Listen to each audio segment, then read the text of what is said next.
فاسألوا أهل الذكر إن كنتم لا تعلمون۔ گالی دینا، بد نظری اور ان دو امور کی وجہ سے کیا روزہ فاسد ہو جاتا ہے، روزہ ٹوٹ جاتا ہے اس کا؟ وعلیکم السلام ورحمۃ اللہ وبرکاتہ۔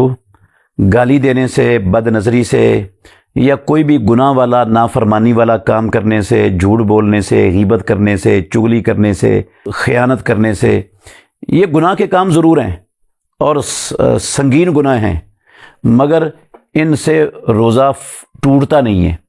البتہ جو روزے کا اجر اور ثواب بندے کو اللہ رب العالمین دینا چاہتا ہے، وہ اس اجر و ثواب سے ضرور محروم ہو جاتا ہے۔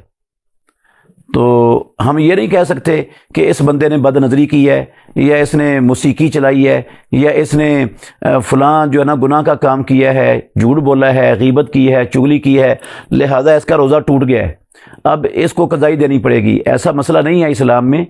گناہ ہیں روزے کے اجر کو ضائع کرنے کا باعث بھی بن جاتے ہیں، لیکن یہ نہیں کہا جا سکتا کہ روزہ ٹوٹ گیا ہے اس کا، یا فاسد ہو گیا ہے مکمل طور پر۔